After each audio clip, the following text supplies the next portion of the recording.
Hello, my name is Kshitij Srivastava and this is my video blog. So बहुत दिनों से मैं वीडियोस नहीं बना पाया क्योंकि मैं कुछ काम में बिजी था। So now I am back and I am going to make regular videos again.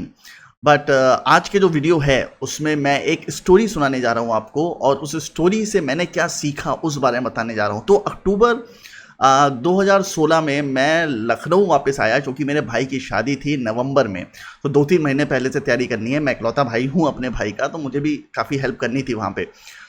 मैं वापस आया और मैंने देखा कि जो तैयारी हो रही थी वो बहुत ही ग्रैंड तैयारी हो रही थी। मतलब मेरे भाई की शादी बहुत अच्छे लेवल पे हुई थी, बहुत बड़े लेवल पे हुई थी। बहुत सारे पैकेजेस तैयार हो रहे थे, बहुत सारे गिफ्ट्स खरीदे जा रहे थे, बहुत सारी चीज़ें हो रही थी, लगातार अफरा तफरी मची हुई थी।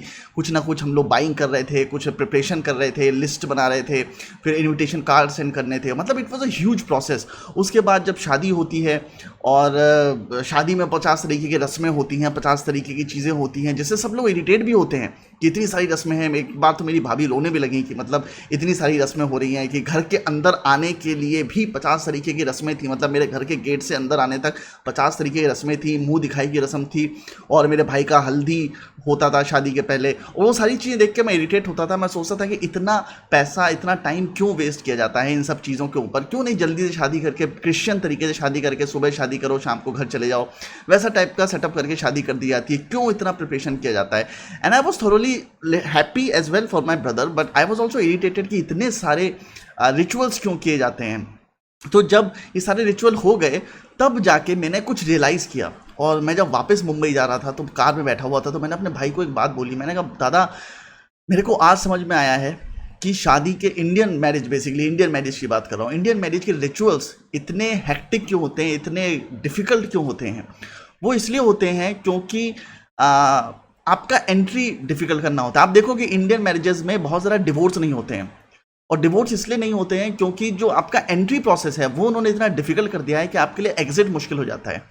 जो इंडियन मैरिजेस होती हैं उसमें बेसिकली दोनों साइड के परिवार अपनी अपनी फैमिलीज को, फैमिलीज मतलब इवन दूर दूर के रिश्तेदारों को भी बुलाते हैं शादी के लिए। तो बेसिकली जब आप इंडियन मैरिज देखो तो इंडियन मैरिज एक लड़का और लड़की की शादी नहीं होती है, बेसिकली दो फैमिलीज की शादी होती है।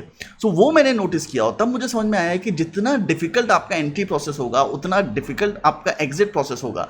जितना ज़्यादा स्टेक्स आप एंट्री पे रखोगे उतना ज़्यादा स्टेक्स आपके एग्जिट करने के कम होंगे।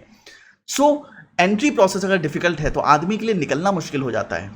ये एक बड़ा इंपॉर्टेंट लेसन था जो मुझे समझ में आया, जो रिसेंटली मैंने एक्सपीरियंस भी किया और अपने मुंबई के टाइम में भी एक्सपीरियंस किया कि अगर आपको कोई चीज़ बहुत ही ईजिली मिल जाती है तो आप उस चीज़ की कभी वैल्यू नहीं करते हो। लाइक अगर शादी क्रिश्चियन मैरिज जैसे मैंने देखी है कि उसमें सुबह 9 बजे आपको बुलाया जाता है चर्च में, उसके बाद चर्च में वाउस पढ़ी जाती हैं, उसके बाद बाहर एक लंच पार्टी टाइप की होती है, वहाँ पे आप खाना खाते हो, लड़का लड़की को भेज दिया जाता है, वो अपने घर चले जाते हैं। पर उसमें क्या होता है कि they don't value the vows that has been taken।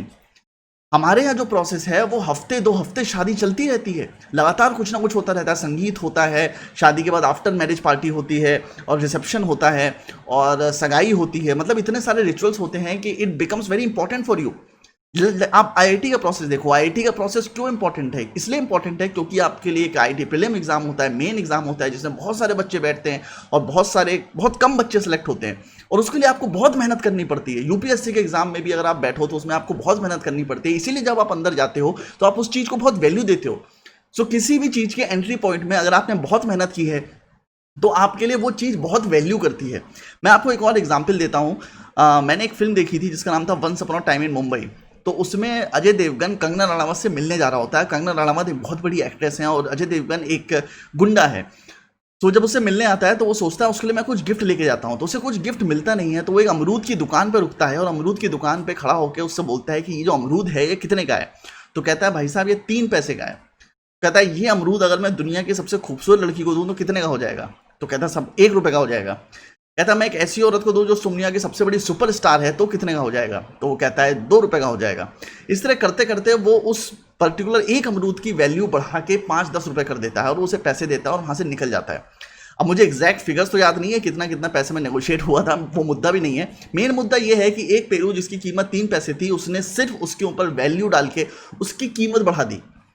किसी भी चीज़ को जब आप करते हो, आप भले ही फिल्म लाइन में हो, आप एंटरप्रेनर हो, आप बिजनेस में हो, आप पढ़ाई कर रहे हो, आप कोडिंग कर रहे हो, आप किसी भी फील्ड में हो, अगर आप एंट्री प्रोसेस अपना डिफिकल्ट कर दोगे, अगर आप शुरुआत में जितनी ज़्यादा मेहनत करोगे उतना ज़्यादा आपके लिए आगे चीज़ें ईजी हो जाएंगी और आपके लिए एग्जिट मुश्किल हो जाएगा। लोग कहते हैं ना कि लोग बहुत ही इधर से उधर वॉन्डर करते हैं, उनका फोकस नहीं होता किसी चीज़ में। उनका फोकस इसलिए नहीं होता है बिकॉज वो एक पर्टिकुलर चीज़ को उतनी ज़्यादा वैल्यू नहीं देते।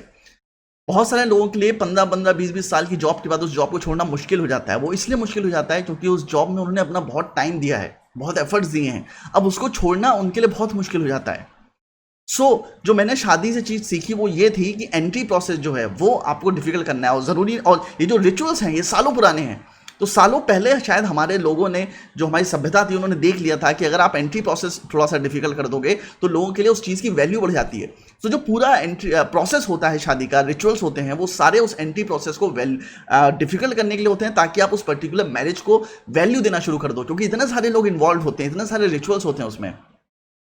ये एक चीज़ मुझे समझ में आई थी। और मेरा एक फ्रेंड था जो मुझे मुंबई में मिला था, जिसने मुझे बोला कि यार क्षितिज, मैं चाहता हूँ कि यार शादी में पैसा वैसा ना खर्च करें और मैं पैसा लेके यूरोप टूर पे चला जाऊं और मतलब ऐसे ही रिसेप्शन कर लें छोटा मोटा और कोर्ट में जाके शादी कर लें। तो मैंने उसको ये स्टोरी सुनाई और मुझे याद है कि मैं मुंबई में एक पीछे बैक रोड है जहाँ पे खाली होता है, वहाँ पे हम दोनों रात में टहल रहे थे 3 बजे और मैं उसको ये बताता हूँ अपनी थिंकिंग कि क्या मुझे अपने भाई की शादी से सीखने को मिला कि क्यों शादी में पैसा खर्च करना जायज़ है, क्यों शादी में बहुत सारा पैसा खर्च होना चाहिए, बहुत सारे रिचुअल्स होने चाहिए, बहुत सारे लोग आने चाहिए। तो एकदम से जब मैं कहानी सुनाता हुआ जा रहा था तो मैंने पलट के देखा तो देखा कि वो मेरे साथ है ही नहीं। वो देखा वो पीछे खड़ा हुआ है और वो मुझे वापस आके कहता है कि क्षितिज, इतने दिनों से मैं इस डायलेमा में था कि शादी ग्रैंड तरीके से हो या ना हो, क्योंकि मेरे माँ बाप और उनके लड़की के माँ बाप बहुत ग्रैंड लेवल पे शादी करना चाहते थे पर मैं नहीं करना चाहता था और तुमने मेरे दिमाग से वो कन्फ्यूजन हटा दिया। अब मुझे भी लगता है कि अगर मैं एंट्री पॉइंट पे थोड़ी सी वैल्यू रखता हूँ, एंट्री पॉइंट पे थोड़ा सा डिफिकल्ट रखता हूँ चीज़ों को, तो शायद मेरे लिए उस शादी की वैल्यू होगी। आपको ज़िंदगी में कभी भी कोई भी चीज़ बहुत ईजिली मिल जाएगी, आप कभी भी उसकी वैल्यू नहीं करोगे। मेरा एक व्हाट्सएप ग्रुप भी चलता है, उसमें भी यही चीज़ है। मैंने 2 बार उसमें फिल्में स्टार्ट करी, उन्होंने अपना एक ग्रुप भी बना रखा है जिसमें वो फिल्में स्टार्ट करते हैं। एंड आई नो कि शायद पिक्चर बना पाए ना बना पाए, but the problem is that no one in the group, और no one, I am not talking about my subscribers, और not talking about the WhatsApp group, but I am talking about the public in general, that no one is ready to sacrifice anything. Until the point someone is ready to sacrifice anything for something, nothing is ever going to happen. Nothing is ever going to happen. You do not want to give anything, but you want to take anything. जब आप शादी करते हो तो आप उसमें बहुत time देते हो, आप बहुत पैसा देते हो, आप बहुत लोगों को बुलाते हो, बहुत लोगों की एक्सपेक्टेशन होती है, आपने बहुत सारा पैसा लगाया होता है उसमें, तो आपके लिए वो चीज़ अपने आप इंपॉर्टेंट होती जाती है। आप किसी भी चीज़ को इंपॉर्टेंट कर सकते हो उसके ऊपर लगातार वर्क करते हो। अगर आप कोडिंग कर रहे हो और आप कोडिंग की 1000 किताबें पढ़ लेते हो तो आप समझ रहे हो आपके लिए वो प्रोसेस कितना इंपॉर्टेंट हो जाएगा। आप उसको कभी छोड़ नहीं पाओगे और आप उसमें एक्सेल करते रहोगे। इसीलिए इंडिया में शादी का कॉन्सेप्ट जो है बहुत ही सही है। हमारी सभ्यता ने जो कॉन्सेप्ट रखा है वो एकदम सही है।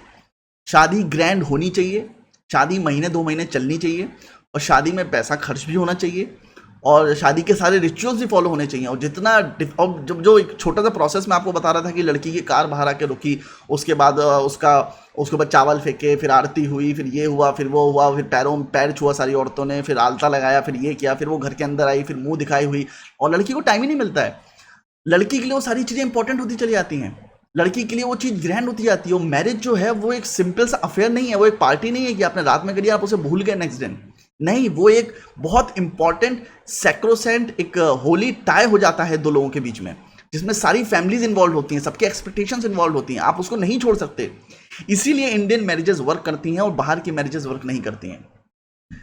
तो मैं आपको ये सजेस्ट करना चाहता हूं कि आप जब भी किसी चीज़ को करो तो आप एंट्री प्रोसेस को थोड़ा सा डिफिकल्ट कर दो, क्योंकि अगर आप एंट्री प्रोसेस को थोड़ा सा डिफिकल्ट कर दोगे तो आपके लिए उस चीज़ को छोड़ना मुश्किल हो जाएगा। आप उसके लिए कुछ सेक्रीफाइस करो। Most of the time people don't even want to sacrifice anything.